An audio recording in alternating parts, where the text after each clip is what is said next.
Good evening and welcome to our Wednesday night Bible study as we come together to study the Word of God.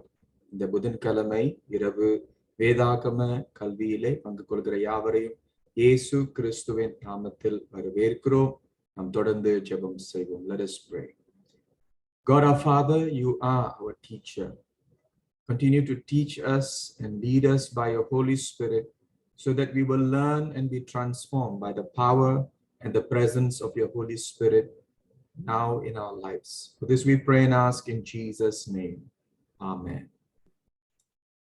The Lord's Prayer, கர்த்தருடைய ஜெபம், this 9th part of this 10-part series.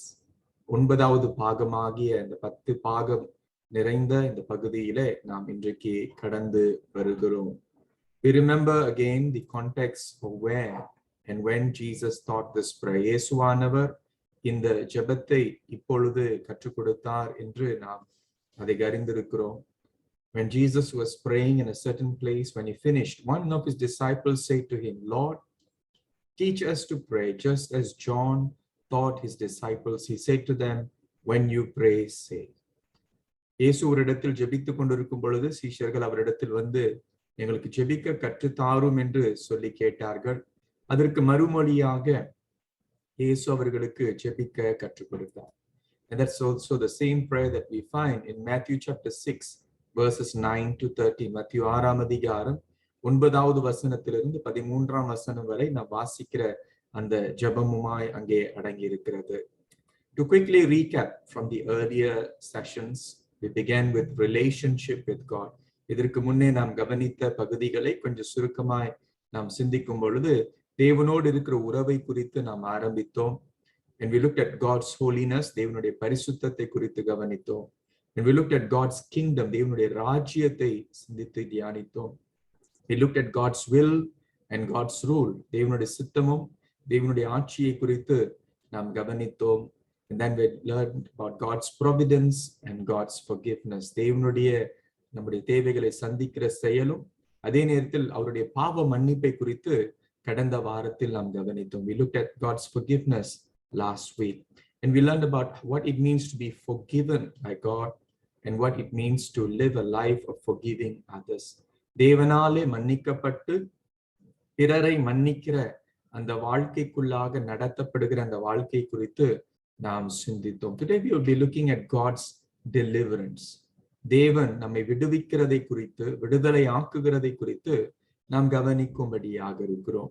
So this section of the Lord's Prayer covers two major challenges to our Christian life. இந்த பகுதியானது நம்முடைய கிறிஸ்துவ வாழ்க்கையில இருக்கக்கூடிய 2 தடைகள், போராட்டங்கள் என்று சொல்லப்பட்ட இந்த 2 காரியங்களை நாம் கவனிக்கும்படியாக இருக்கிறோம். First area is the area of temptation. The second is the evil one. முதலாவது சோதனை குறித்து, இரண்டாவது பொல்லாங்கானை குறித்து நாம் கவனிக்கும்படியாக இருக்கிறோம். So Jesus teaches us to pray. Lead us not into temptation, but deliver us from evil. எங்களை சோதனைக்குள் பிரவேசிக்க பண்ணாமல் தீமை நின்று எங்களை ரட்சித்துக் கொள்ளும் என்று சொல்லி ஜெபிக்கிற அந்த ஜெபத்தை நாம் பார்க்கிறோம். Deliverance from temptation. சோதனையிலிருந்து விடுவிக்கப்படுகிற அந்த அனுபவம். And Jesus teaches his disciples and us to pray this. இயேசுவானவர் அவருடைய சீஷர்களுக்கும் நமக்கும் இந்த ஜெபத்தை கற்றுக் கொடுக்கிறார்.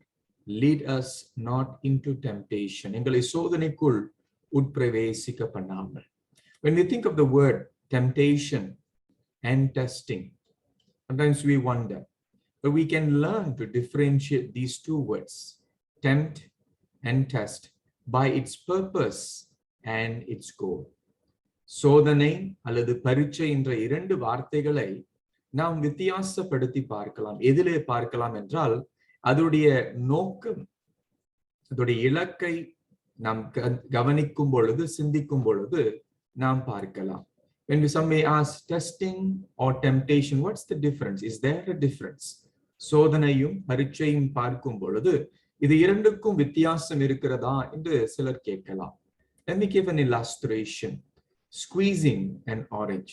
ஒரு ஆரஞ்சு பழத்தை நாம் புளியும் பொழுது அல்லது நசுக்கும் பொழுது, do we crush it or juice it?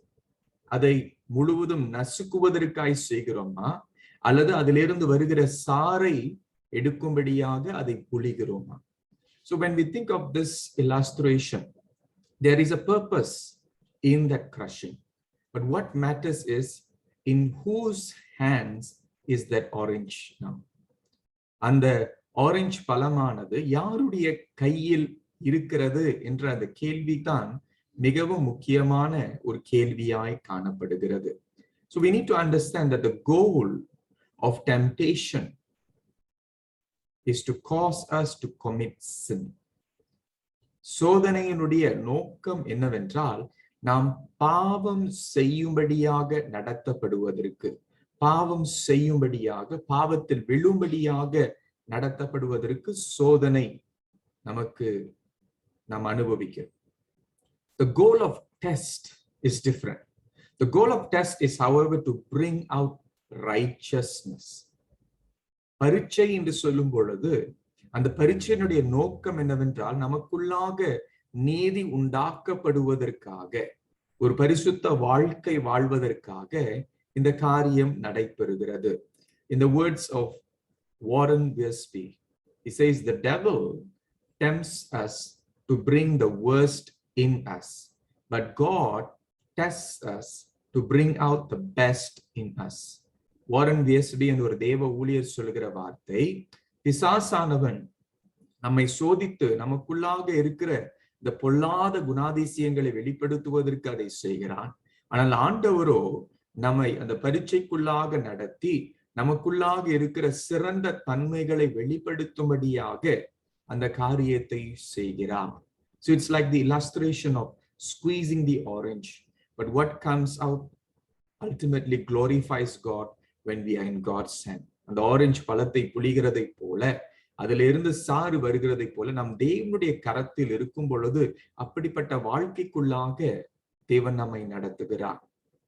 So God does not tempt. தேவன் சோதிப்பதில்லை. James chapter 1 verse 13 says, when tempted, no one should say, God is tempting me, for God cannot be tempted by evil, nor does he tempt anyone.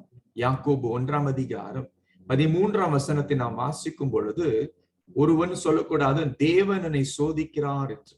என வேதம் சொல்லுகிறது, தேவன் தீமையினால் சோதிக்கப்படுவதில்லை, அவர் யாரும் அவர் சோதிப்பது அல்ல என்று வசனம் சொல்லுகிறது. He does not tempt people. His intention and motive is not to lead us to sin.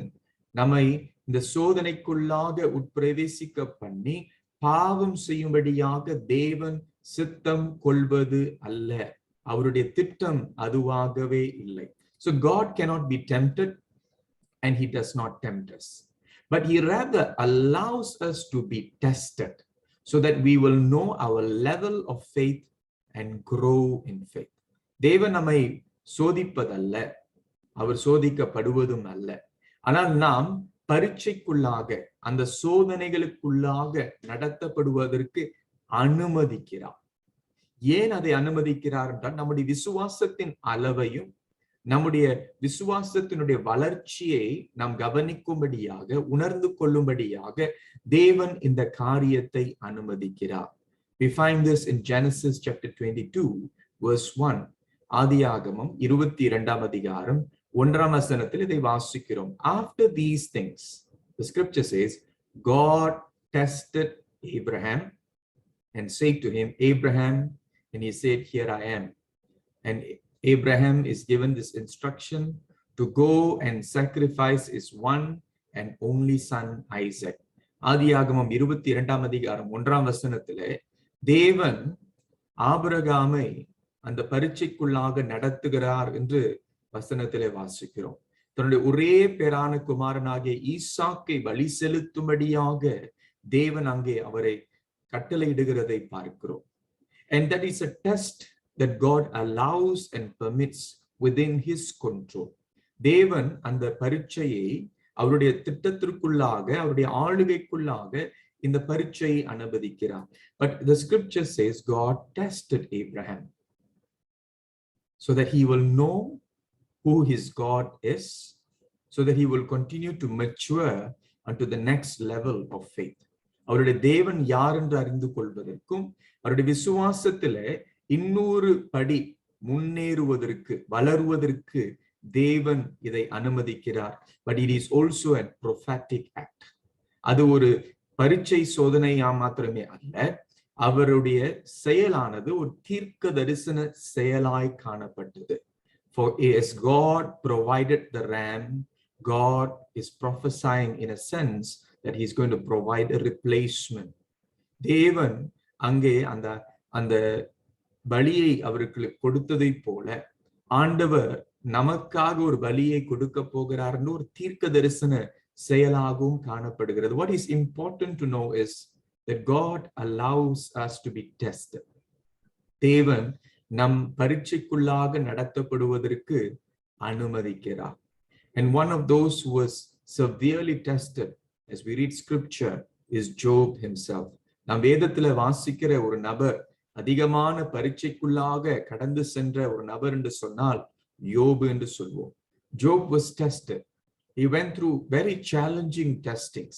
அவர் வித்தியாசமான போராட்டமான அந்த பரீட்சைகளை, சோதனைகள், போராட்டங்களை கடந்து சென்றார். But he acknowledged that this is all permitted by God. He realized this. அது தேவனால் அனுமதிக்கப்பட்டது. He does not understand everything, but he says, but he knows the way that I take. When he has tried me, I shall come out as gold. நான் போகும் வழியை அவர் அறிந்திருக்கிறார். நான் சோதிக்கப்பட்ட பின்பு பொன்னாய் விளங்குவேன் என்று யோபு அறிந்தார். So it is in that testing, as God permits and allows, and as we go through it in submission and obedience to his will, we experience transformation of our lives. நம்முடைய வாழ்க்கை மறுரூபமாக்கப்படுகிறது. அந்த பரீட்சை, அந்த போராட்டம், அந்த சோதனை கடந்து செல்லும் பொழுது, தேவனுக்கு கீழ்ப்படிந்து அதை கடந்து செல்லும் பொழுது, தேவன் நம்முடைய வாழ்க்கைக்குள்ளாக நாம் எதிர்பாராத ஒரு மாற்றத்தை கொண்டு வருகிறார். And if you are going through the testing today, maybe you are asking, why God? Why God? But just learn to surrender and to submit. Say, Lord, you are above, you are sovereign, you are in control, you are on the throne. I submit to your will in this trial, in this testing. நம் பரீட்சையை கடந்து செல்லும் பொழுது நம்ம அநேக கேள்விகள் கேட்போம். ஏன் ஆண்டவரை, ஏன் அதை அனுமதிக்கிறீர் என்று. ஆனால் இதன் மத்தியில தேவனுக்கு நாம் அர்ப்பணம் செய்து ஆண்டவருடைய சித்தத்திற்கு நாம் ஒப்பு கொடுக்கும் பொழுது கர்த்தர் நம்முடைய வாழ்க்கையை மறுரூபமாக்கி பெரிய காரியங்களை செய்கிறவராயிருக்கிறார். So God is not the tempter, but the scripture says the devil is the one who tempts. பிசாசானவன் தான் சோதிக்கிறான், தேவன் அல்ல. In Matthew chapter 4 verse 3, the tempter came to him, to Jesus, and said, if you are the son of God, tell these stones to become bread. சோதனைக்காரன் அவரிடத்தில் வந்து, நீர் தேவனுடைய குமாரனே ஆனால் இந்த கற்கள் அப்பமாய் மாற்றும் என்று இயேசுவை சோதிக்கிறார். So Satan is the tempter. This is what we find also in the Garden of Eden. Eden தோட்டத்திலும் இதே காரியத்தை தான் நாம் பார்க்கிறோம். He comes to tempt Eve and Adam by extension, and he wants them to rebel and disobey God's word. தேவனுக்கு விரோதமாய் செயல்படும்படியாக, ஆண்டவருடைய வார்த்தைக்கு எதிர்ப்புறமாய் செயல்படும்படியாக அங்கே ஏதேன் தோட்டத்துல பிசாசானவன் சர்ப்பத்தின் ரூபமாய் அங்கே வந்து செயல்படுகிறான். He comes in the form of a serpent, but he is the tempter. His intention is to tempt, to cause us to sin. அவனுடைய நோக்கம் என்ன? சோதிப்பதற்கு. அவனுடைய உள்நோக்கம் என்ன? நாம் பாவம் செய்யும்படியாக அவன் விரும்புகிறான். So the devil thus tempts us to try to get us to sin against God and go against his word, as in the Garden of Eden. Eden தோட்டத்தில் நடந்ததை போல நாம் தேவனுடைய வார்த்தைக்கு எதிராய் செயல்படும்படியாக, அதற்கு கீழ்ப்படியாமல் போகும்படியாக அவன் விரும்பி செயல்படுகிறான். So we need to know that Satan is the tempter, and the scripture continues to warn us in 2 Corinthians chapter 2 verse 11. 2 கொரிந்தியர் 2ஆம் அதிகாரம் 11வது வசனத்துல, so that we would not be outwitted by Satan, for we are not ignorant of his schemes. ஒரு பிசாசினுடைய தந்திரங்களை நாம் அறிந்திருக்க வேண்டும் என்று வசனம் எச்சரிக்கிறது. அதை அறியாதவர்களாய் இராதபடிக்கு அதை அறிந்தவர்கள், பிசாசானவன் வஞ்சிக்கும்படியாக, சோதிக்கும்படியாக, பாவத்திற்குள்ளாய் விழும்படியாய் செயல்படுகிறார். The devil works in a way to tempt, to cause us to sin, to fall away, to rebel against God. That is his ultimate intention. But we need to know the schemes, the plan of the evil one. We are not to be ignorant. We are not to be unaware. அறியாமையிலே நாம் வாழ்ந்திராதபடிக்கு எச்சரிக்கையாய் கவனமாய் வாழ வேண்டும். And we are called to resist Satan's schemes. பிசாசினுடைய தந்திரங்களை நாம் எதிர்க்கும்படியாய் அதை அறிந்து கொள்ள வேண்டும். அவன்தான் எதிரி. He is the enemy, and we need to know his schemes. But we also must be aware. Not only is that the tempter, but there is also our sinful nature. சோதனைக்காரன் மாத்திரமே அல்ல, நமக்குள்ளாக இந்த பாவ சுவாபமும் இருக்கிறது என்று நாம் அறிந்து கொள்ள வேண்டும். In James chapter 1 verse 14, scripture says, each person is tempted when they are dragged away by their own evil desire and enticed. ஒவ்வொருவரும் நமக்குள்ளாக இருக்கிற அந்த பாவத்தின் நிமித்தம் வஞ்சிக்கப்பட்டு இழுத்து கொள்ளப்படுகிறோம் என்று. அப்ப அந்த பாவ சுவாபம் நமக்குள் இருக்கிறது. There is that sinful nature within us, and we need to be aware. It's like a magnet towards sin. பாவத்திற்கு இழுத்து கொள்ளுகிற ஒரு காந்த சக்தியை போல நமக்குள்ளாக இருக்கக்கூடிய ஒரு பலவீனம். And the scripture says we are dragged and enticed. Dragged away from God and enticed. தேவனிடத்திலிருந்து நாம் பிரிக்கப்பட்டு சோதிக்கப்படுகிறோம், வஞ்சிக்கப்படுகிறோம், ஏமாற்றப்படுகிறோம். Without us realizing, there are so many people who have fallen away from the faith because of this lack of awareness. அநேகர் இந்த அறியாமையின் நிமித்தம் தங்களுடைய விசுவாசங்களை விட்டு விலகி விழுந்திருக்கிறார்கள். அப்ப இந்த பலவீனம் எனக்குள் இருக்கிறது என்று நான் உணர்ந்து கொள்ள வேண்டும். அதை நான் ஜாக்கிரதையாய் கவனித்துக் கொள்வேன். We need to know and acknowledge that we have this problem and be careful in dealing with this problem, because we are easily tempted because of our sinful nature within us. We are easily tempted. We must beware of spiritual pride also, because if we say I won't fall, that's where spiritual pride kicks in. It deceives us.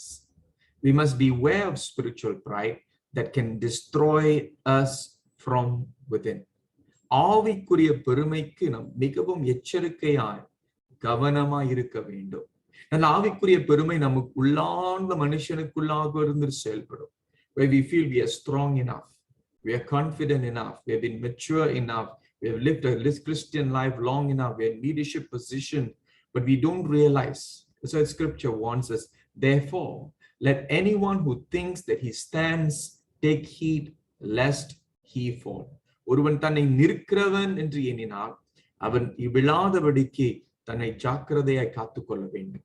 1 கொரிந்தியர் 10 அதிகாரம் 12வது வசனத்தில் வாசிக்கிறோம். So we have to told to be aware, to beware, to be careful, to be watchful, so that we do not fall into the trap of the evil one. We need to be very careful and mindful of the danger of spiritual pride. ஆவிக்குரிய பெருமையினுடைய இந்த அபாயத்தை குறித்து நாம் மிகவும் கவனமாய் ஜாக்கிரதையாய் இருக்க வேண்டும். It's very dangerous. We do not realize it, but it is a dangerous thing within us. One of the characteristics of spiritual pride is we are not willing to be corrected.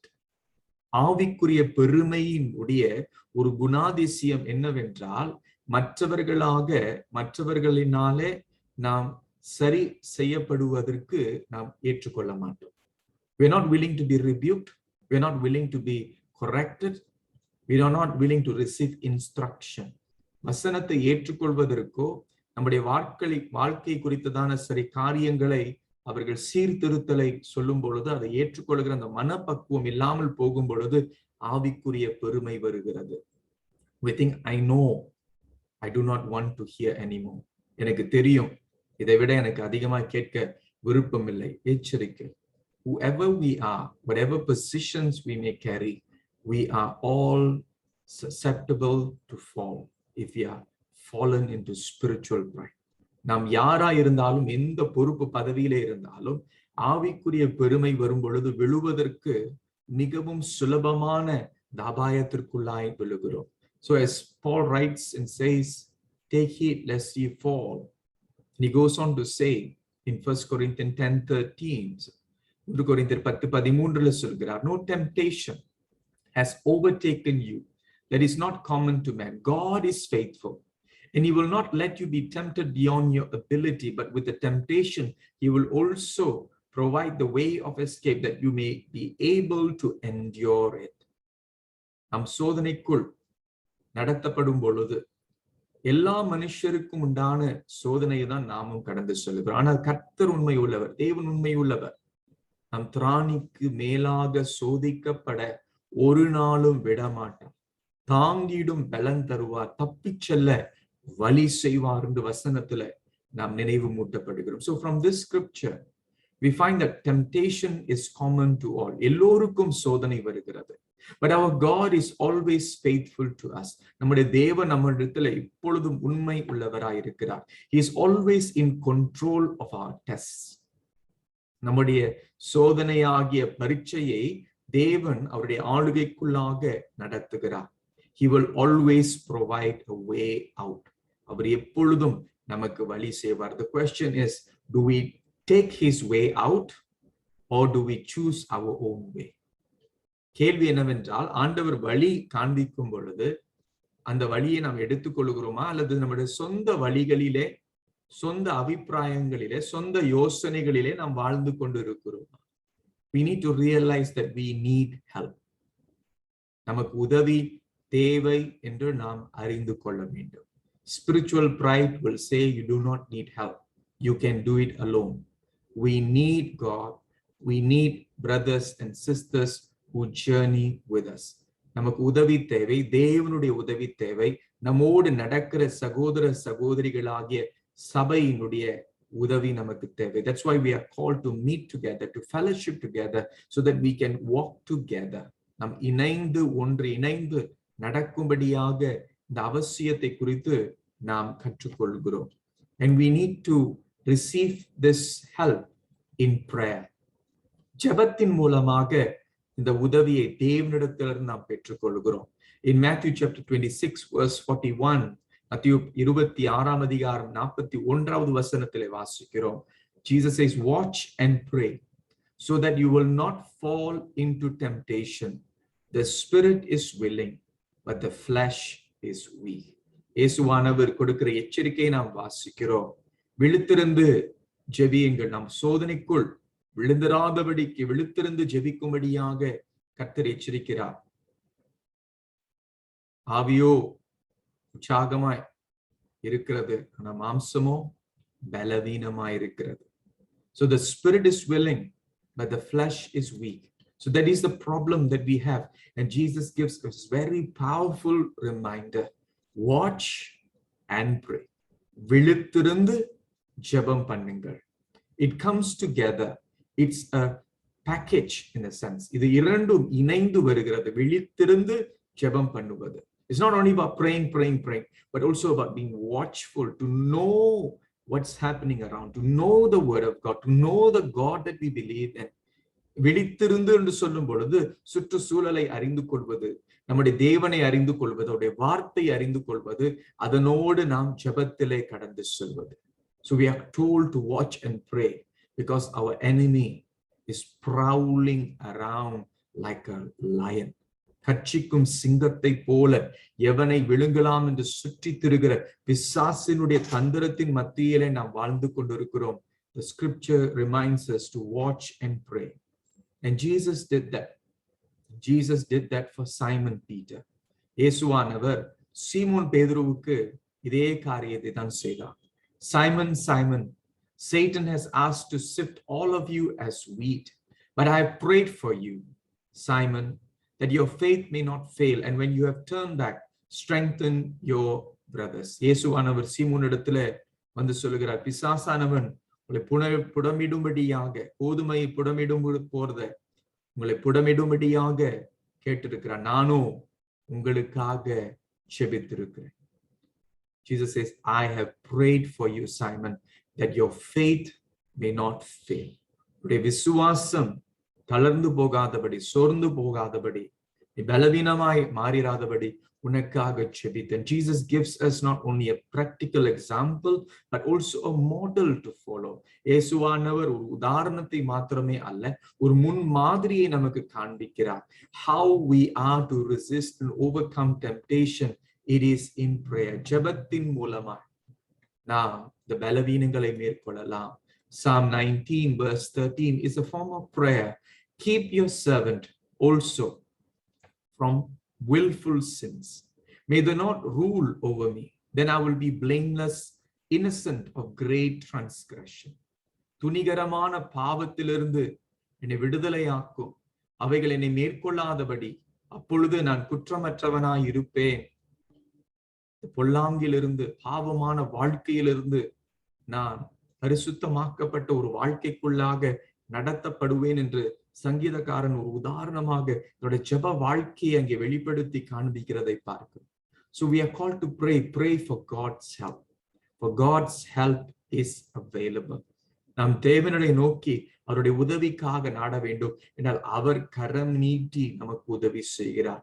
He lifts his hand and raises us up in the moment of temptation, and he provides a way out. அவர் நமக்காக ஒரு வழியை உண்டு பண்ணுகிறார் என்று பார்க்கிறோம். So we experience deliverance from temptation as we depend on God. தேவனை சார்ந்து இருக்கும் பொழுது நாம் சோதனைக்குள் பிரவேசிக்க பண்ணாமல் தீமையிலிருந்து ரட்சித்துக் கொள்ளப்படுகிறோம். We experience deliverance from evil, deliverance from the evil one. So Jesus teaches us to pray, but deliver us from the evil one. Deliver us from the evil one. Who is the evil one? It is Satan, devil. பிசாசானவன் தான் பொல்லாங்கனாய் காணப்படுகிறான், பொல்லாதவனாய் காணப்படுகிறான். And we read this as we read about the devil. The devil is the evil one. In 1 John chapter 5 verse 19, we know that we are children of God. The whole world is under the control of the evil one. நாம் எல்லோரும் தேவனுடைய பிள்ளைகளாக இருக்கிறோம். இந்த உலகம் முழுவதும் பொல்லாங்கானுடைய கரத்திற்குள்ளாக, அவனுடைய ஆட்சிக்குள்ளாக, அவனுடைய ஆளுகைக்குள்ளாக இருக்கிறது என்று நாம் அறிந்திருக்கிறோம் என்று பார்க்கிறோம். So we need to understand this when we ask what is happening with this pandemic, with this suffering all over the world, wars, natural disasters, so many things that are happening. அநேக இந்த தொற்று பரவலை பார்க்கிறோம், அநேக அபாயங்கள், போர்கள் அநேக தேசங்களிலே நடைபெற்று கொண்டிருக்கிறது.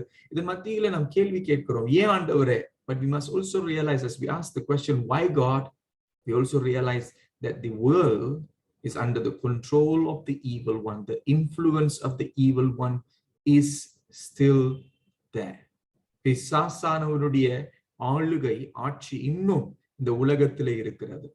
And so that's why we find in Galatians chapter 1 verse 4, Paul writes, he prays this: grace to you and peace from God our Father and the Lord Jesus Christ, who gave himself for our sins to deliver us from the present evil age, according to the will of our God and Father.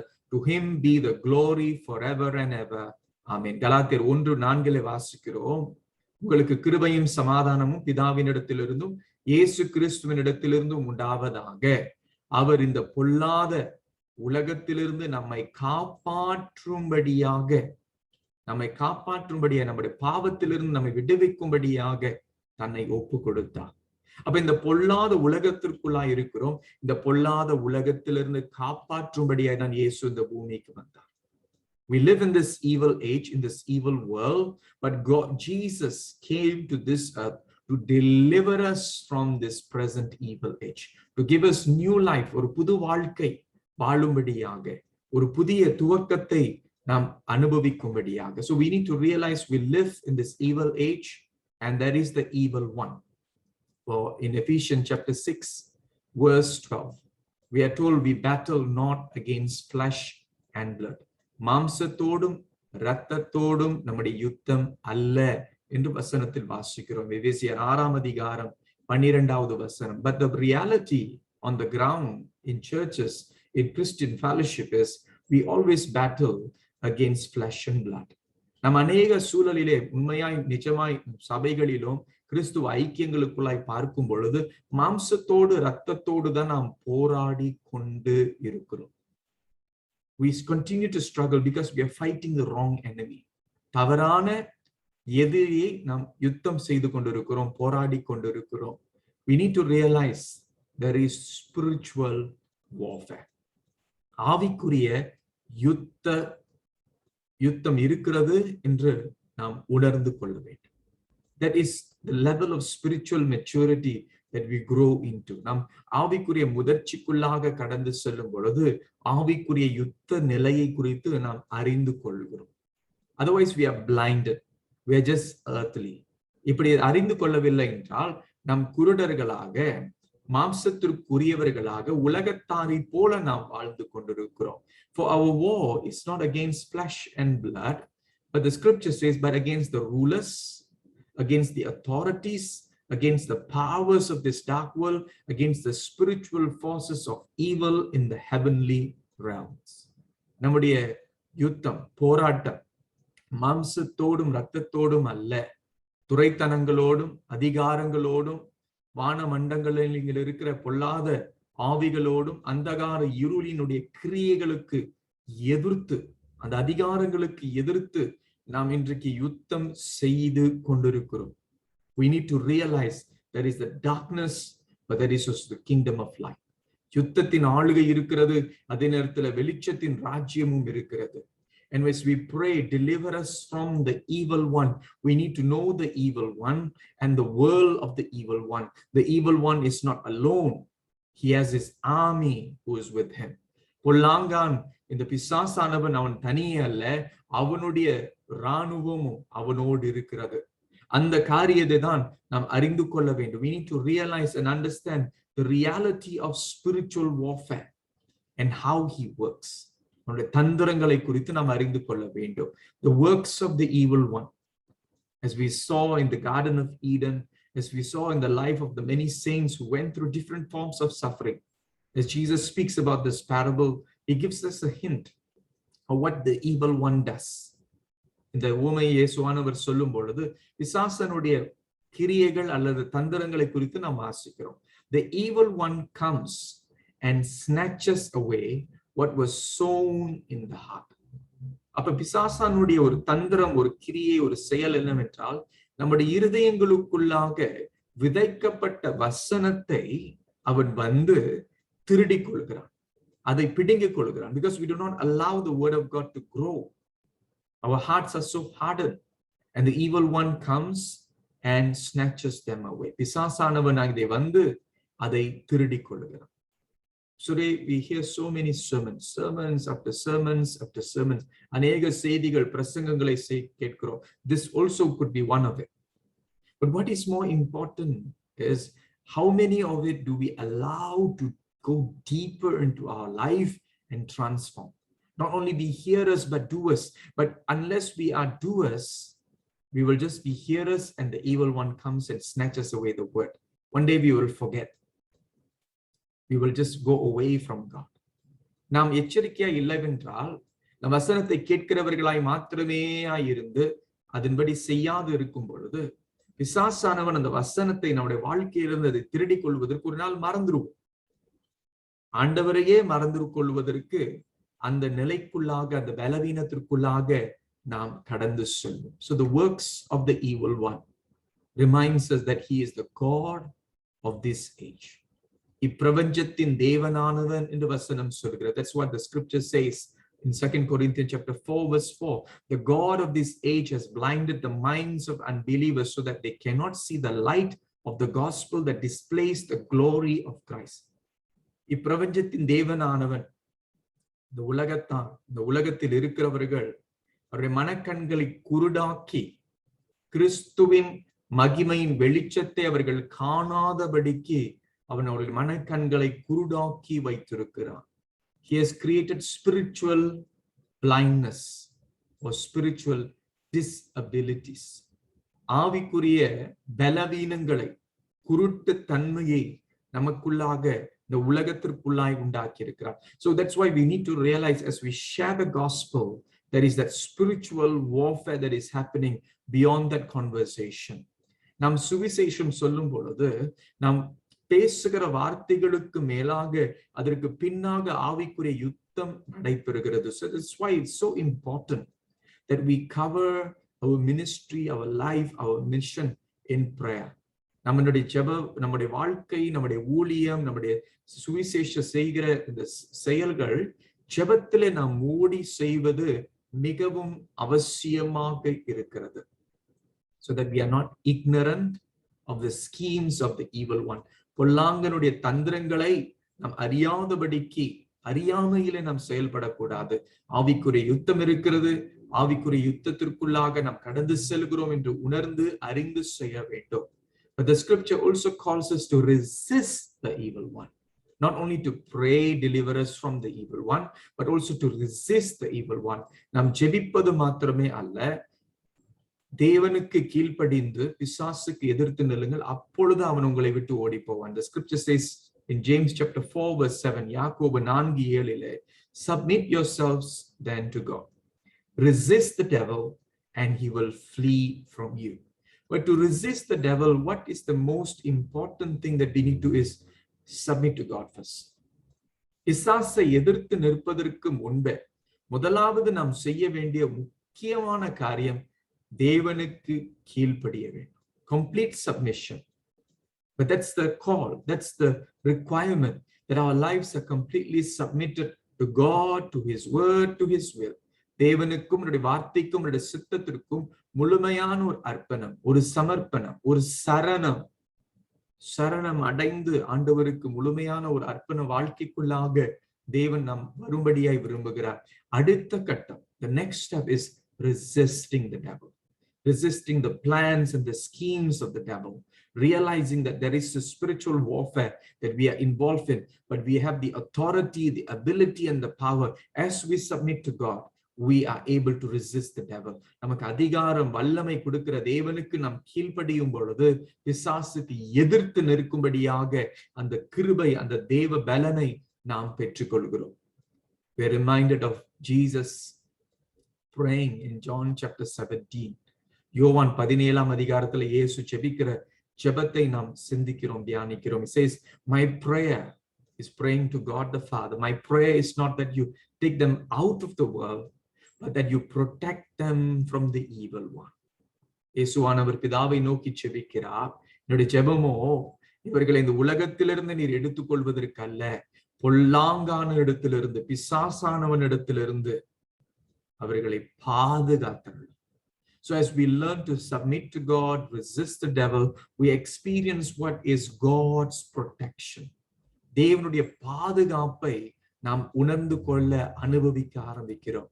So the psalm, in Psalm 141 verse 4, we are taught how to pray, how to experience this grace to resist the devil.